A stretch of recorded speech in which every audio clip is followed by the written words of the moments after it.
नमो नमः। नमस्कार, आप सभी का हमारे YouTube channel SP Sanskrit 6 to 10 में स्वागत है। आज हम जिस विषय का अध्ययन करने वाले हैं वह है कक्षा 6 की पुस्तक अमृता। इसके तृतीय पाठ को हम लोग आज पढ़ेंगे, उसका अध्ययन करेंगे।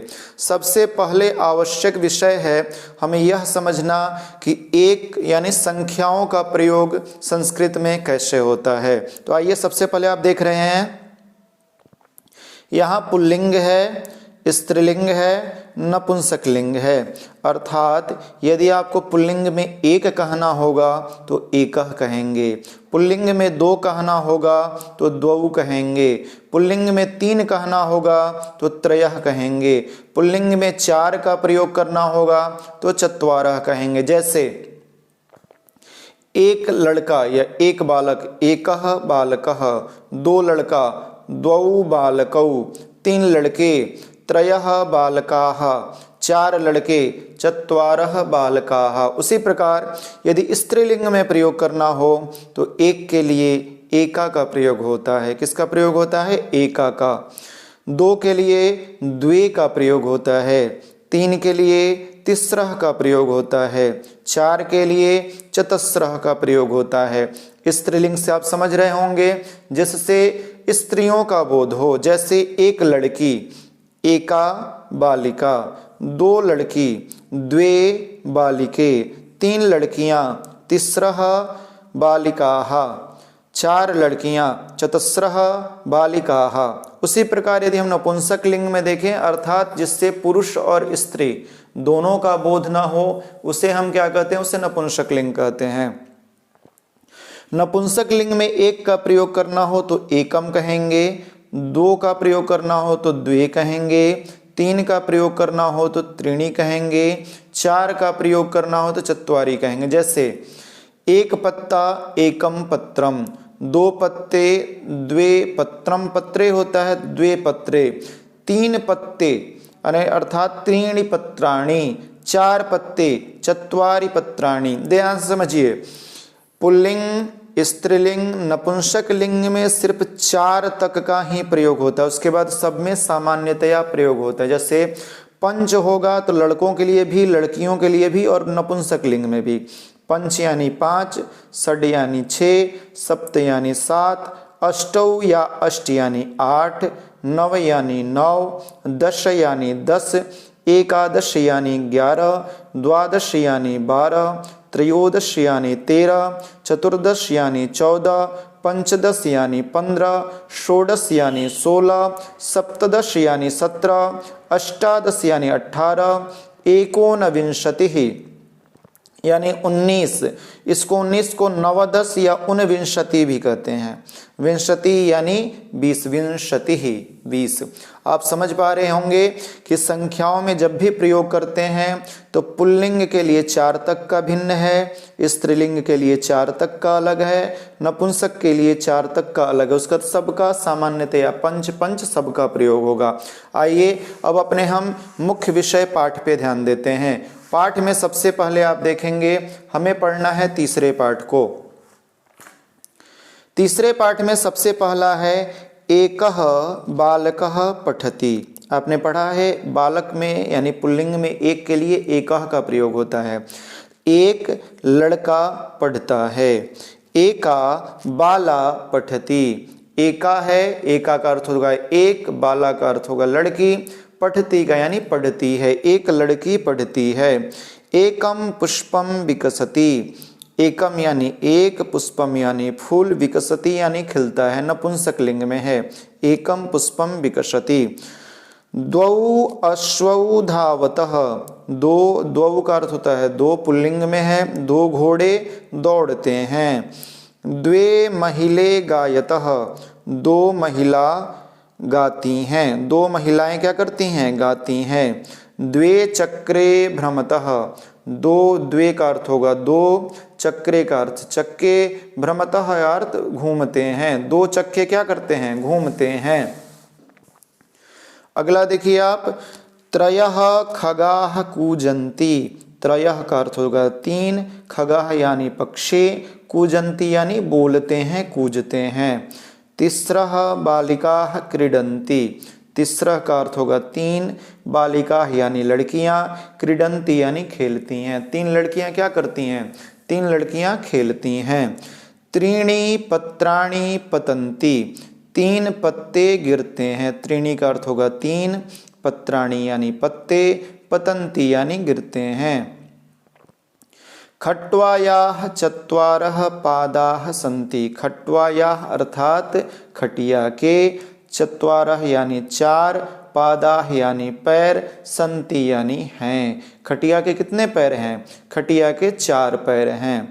चतस्रः महिलाः भ्रमन्ति, चतस्रः यानी 4, महिला यानी महिला, महिलाएं, भ्रमन्ति यानी घूमती हैं। चतस्रः 4 महिलाएं घूमती हैं स्त्रीलिंग में। अत्र चत्वारि पुष्पाणि सन्ति, अत्र यानी यहाँ, चत्वारि यानी 4, पुष्पाणि यानी फूल, सन्ति यानी हैं। यहाँ कितने फूल हैं? यहाँ 4 फूल हैं। पंच पांडवाः गच्छन्ति, पांडव 5, पंच का अर्थ क्या होगा? 5। आप ध्यान से समझिएगा। यहाँ पुल्लिंग के लिए चत्वारः, स्त्रीलिंग के लिए चतस्रः, नपुंसक लिंग के लिए चत्वारि, लेकिन यहाँ पे पंच और षड से जो प्रयोग होगा सबके लिए एक जैसा ही होगा। उसमें पुल्लिंग, स्त्रीलिंग और नपुंसक लिंग का भेद नहीं होता है। जैसे पंच पांडवाः गच्छन्ति, 5 पांडव जाते हैं। भ्रमरस्य षड पादाः सन्ति, भ्रमर यानी भौरा, भौरा के 6, षड यानी 6, पादाः यानी पैर, सन्ति यानी हैं। भ्रमर यानी भौरा के कितने पैर हैं? भौरे के 6 पैर हैं। भौरे के 6 पैर हैं। भौरा जो होता है उसके 6 पैर होते हैं। अगला पाठ आप देखिए। सप्त तारकाः गगने भान्ति, सप्त यानी 7, तारकाः यानी तारे, गगने यानी गगन में, सप्तमी का प्रयोग है। रामे यानी राम में, रमेशे यानी रमेश में, गगने यानी गगन में। 7 तारे गगन में चमकते हैं।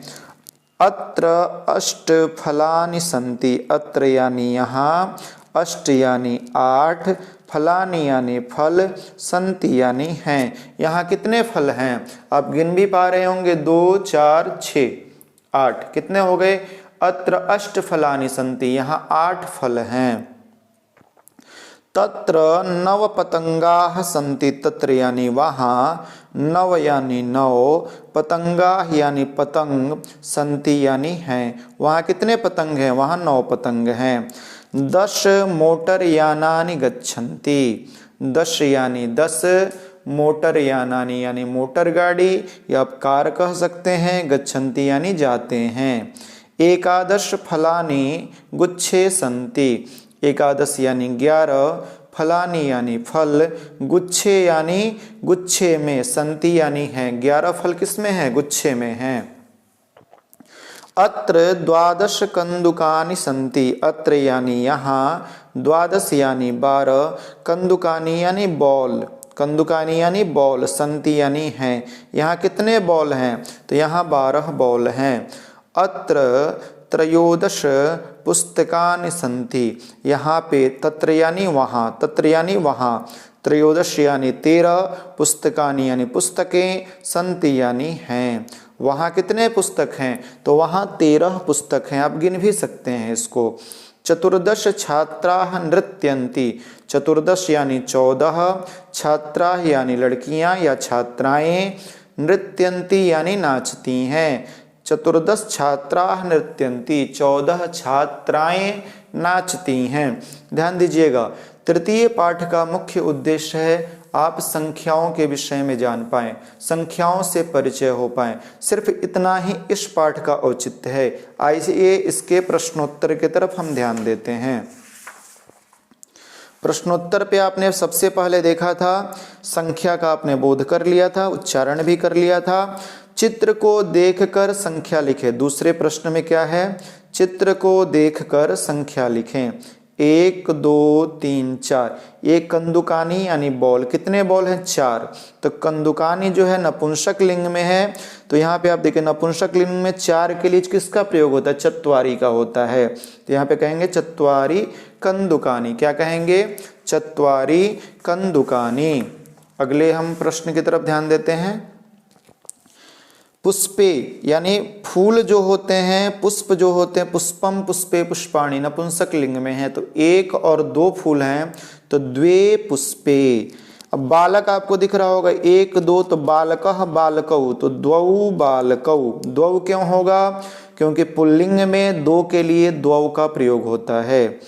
एका बालिका, लड़की 1 दिख रही है, बालिका है, तो इसका 1 के लिए एका का प्रयोग करेंगे, एका बालिका। कदली फलानी यानी केला, केला का जो फल है कितना है, आप गिन पा रहे होंगे 5, तो 5 कदली फलानी, कितने केला के फल हैं, तो 5 केला के फल हैं। तृतीय प्रश्न में आप देखेंगे, तीसरे प्रश्न में नीचे लिखी संख्याओं के संस्कृत पद लिखें। 11 को एकादश कहते हैं, 7 को सप्त कहते हैं, 5 को पंच कहते हैं, 13 को त्रयोदश कहते हैं, 19 को नवदश कहते हैं, 8 को अष्ट कहते हैं, 15 को पंचदश। लिखने का तरीका अलग है, पढ़ेंगे इसको पंचदश या पंचदश। 18 को अष्टादश कहेंगे, 18 को क्या कहेंगे, अष्टादश कहेंगे। अब देखिए चौथे प्रश्न में दिया गया है कि निम्नांकित संख्याओं को बढ़ते क्रम में पुनः लिखें, अर्थात ये जो संख्याएं दी गई हैं इनको सबसे छोटे संख्या को उससे बड़े क्रमबद्ध तरीका से लिखना है। तो आप इसमें ढूंढिए जो संख्याएं लिखी गई है इसमें सबसे छोटी संख्या कौन सी है। जैसे सबसे पहले हम पढ़ने का प्रयास करते हैं, पंच, अष्टादश, द्वादश, नव, त्रयोदश, सप्त, एकादश, अष्ट। इसका अर्थ होता है 5, अष्टादश यानी 18, द्वादश यानी 12, नव यानी 9, त्रयोदश यानी 13, सप्त यानी 7, एकादश यानी 11, अष्ट यानी 8। तो आप देख पा रहे होंगे सबसे छोटी संख्या जो है यहाँ पे पंच है, पंच यानी 5। 5 के बाद आप देखेंगे तो सप्त यानी 7, 7 के बाद आप देखिए अष्ट यानी 8, उसके बाद नव यानी 9, 9 के बाद आप देखेंगे एकादश यानी 11, द्वादश यानी 12, त्रयोदश यानी 13, अष्टादश यानी 18। सबसे छोटी संख्या 5, 5 के बाद 7, 7 के बाद 8, फिर 9, 9 के बाद 11, 12, 13 और 18। इसी प्रकार से आपको बढ़ते क्रम में इसको लिख लेना है। आइए 5वें प्रश्न की तरफ हम ध्यान देते हैं। 5वां प्रश्न है वर्णों को जोड़कर लिखें। जिस प्रकार आपने वर्ण विन्यास किया था आप लोगों को याद होगा, यहाँ पे वर्णों का संयोग करना है, अर्थात वर्णों को आपस में मिलाना है। जैसे क रि ष ण अ कृष्ण बना है, उसी प्रकार सबको ब में आ मिलाइएगा बा, ल में अ मिलाइएगा ल, क में अह मिलाइएगा बालकः, प में अ प, त में अ त, आधा न, त में ई की मात्रा पतंती, 9 में री की मात्रा तो री हो गया, आधा त हो गया, य हो गया और म हो गया, क्या बन गया नृत्यम। उसके बाद आप देखिए व हो गया, र ऊपर चला जाएगा, श में आ की मात्रा वर्षा, कितनी हो गई। ये क्रमशः आपको 4 वर्णों का संयोग करके लिखना था। आइए 6ठे प्रश्न पे हम ध्यान देते हैं। उचित शब्दों से रिक्त स्थानों की पूर्ति करें। उचित शब्द जोड़ना है। मम यानी मेरा, कर्णौ यानी कान, स्तः यानी हैं। आपके कितने कान हैं? 2। तो मम द्वौ कर्णौ स्तः यानी मेरे 2 कान हैं। गजस्य यानी हाथी के, पादाः भवन्ति यानी हाथी के कितने पैर होते हैं? तो हाथी के 4 होते हैं। तो पैर जो है पुल्लिंग है, इसलिए हमने यहाँ पे चत्वारः लिखा है। हाथी के 4 पैर हैं। मम नासिका अस्ति, तो मम के बाद जो डैश दिया हुआ था वहां पे एका लिखा जाएगा, क्योंकि नाक कितना होता है? नाक 1 होता है, और नासिका स्त्रीलिंग है तो इसलिए यहाँ पे एका प्रयोग किया गया। मम एका नासिका अस्ति। द्विचक्रिकायाम यानी साइकिल में, द्वे अर्थात दो, चक्रे अर्थात चक्के, भवतः यानी हैं। साइकिल में कितने चक्के हैं? 2 चक्के हैं। दशरथस्य चत्वारः पुत्राः आसन्। दशरथ के 4 पुत्र थे। दशरथ के कितने पुत्र थे? 4 पुत्र थे। राम, लक्ष्मण, भरत और शत्रुघ्न। आप लोग को पता होगा। आइए 7वें प्रश्न की तरफ ध्यान देते हैं। 7वां प्रश्न है, रेखा खींचकर मिलान करें। षट लिखा हुआ है, तो षट क्या है? ऋतुएं कितनी होती हैं? 6 होती हैं। तो षट का मेल हमने ऋतु से किया। पंच, आपने पीछे पढ़ा था पंच पांडवाः, तो पंच के साथ हमने पांडवाः का योग कर दिया।